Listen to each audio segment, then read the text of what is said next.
So Volkanovski, quite possibly my favorite fighter. I'm down to 2. I've been at 2 for a year. You know, I got put in a really hard spot, which is my favorite fighter. I've only had one favorite fighter, Frankie Edgar. But when Frankie Edgar retires, I have to transfer my fandom. My fandom doesn't go away. And I'm down to Michael Chandler and Volkanovski. And I've been there for a while.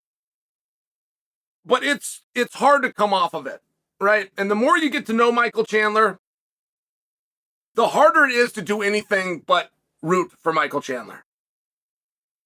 Let's go to Volk. I follow him very closely, right? It's what being a fan, being one of your favorite fighters. And Volk had let out more than he needed to and more than he owed, but it was real. And it was a guy who seemingly has everything going his way, and he did a cry for help. There is something about the breaks and the lulls between competitions, and it is so incredibly consistent.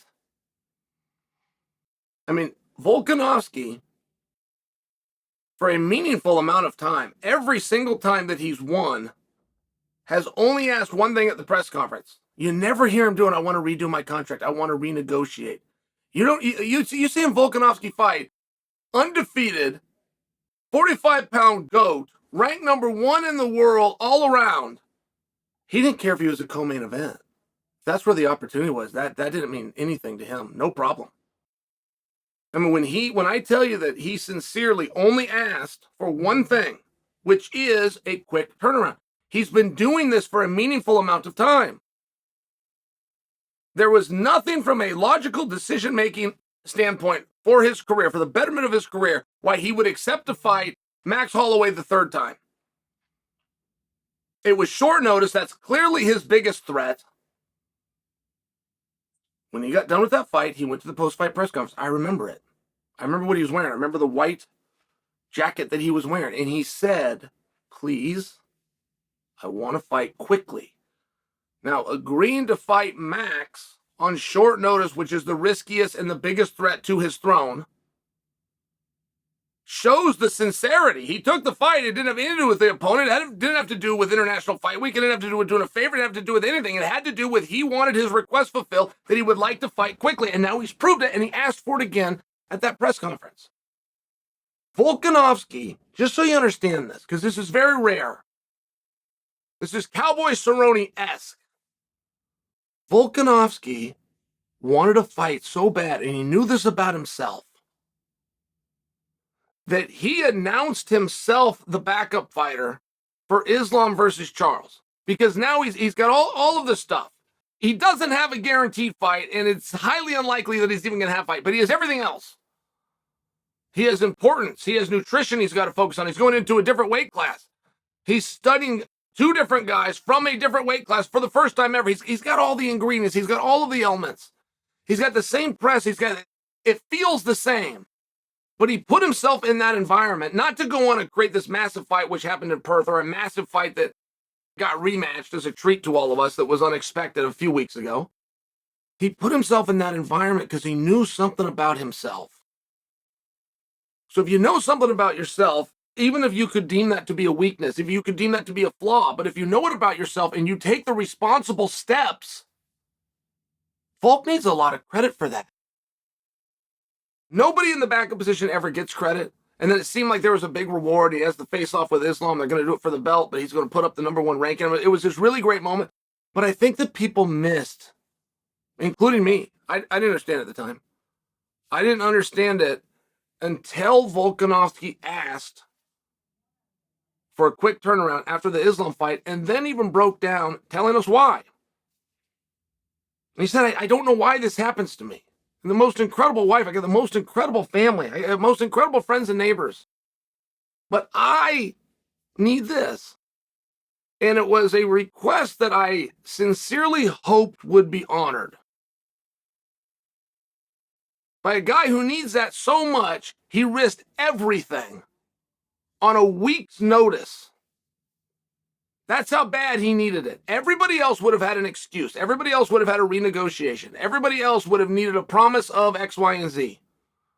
He's only asked for one thing ever. To stay busy. So make him ask for him. Volkanovski versus Ilia Topuria. It's going to take place in February. And it's a really interesting spot. Ilia Topuria is fantastic.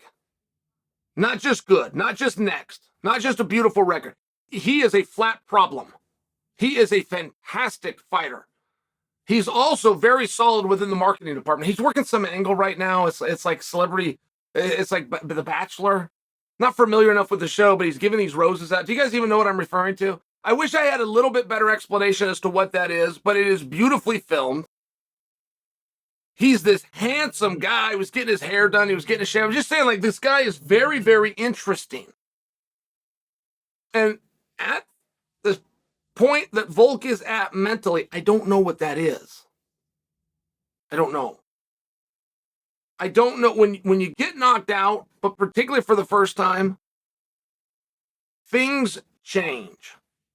And the boxing world sees this and talks about this a little bit more than we do in MMA. And the boxing world will tell the story as follows. Once you get knocked out, your chin, it's weak. It used to be strong, but now it's weak. And you've got a little tendon right here. And you get a swelling. And when those tendons, it's all BS, just so you know. The reason when a guy gets knocked out, he gets knocked out again and again. The reason for that is he becomes timid. Once he knows what can happen, once he gets exposed that Superman that I see in the mirror every morning when I shave isn't actually Superman. There are things that can penetrate me besides just kryptonite. So then they fight timid. They fight timid. Right? The good offense is your best defense in any sport. But you will have, and boxers are more guilty, and it's easier to see because the tools and the options are more limited. But they will not let those same punches go because what's going to protect you? Your hands up by your face. That's what your greatest protection is. And every time you go for a strike, you remove that hand from your face. You give your opponent an opening and they start to throw less. And they start to be timid.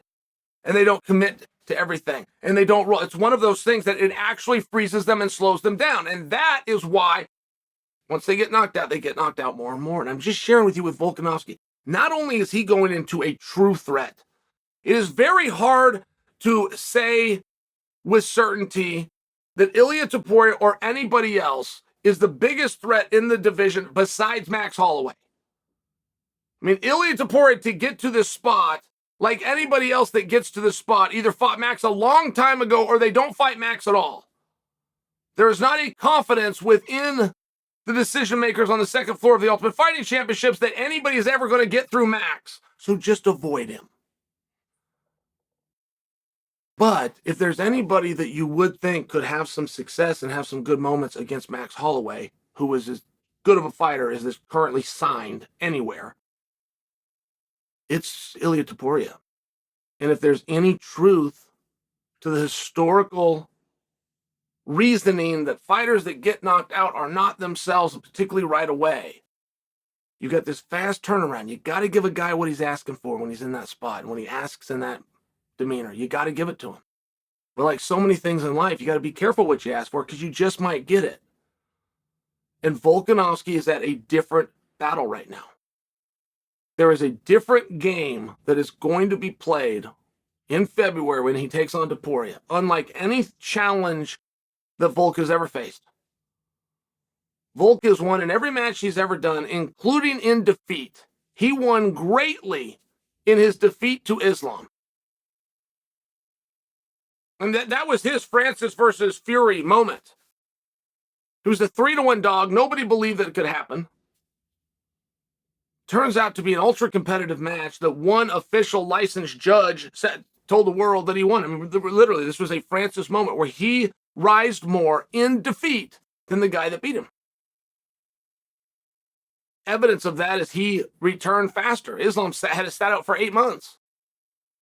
Volk fought for a world championship in between going back and fighting Islam. Just sharing for you.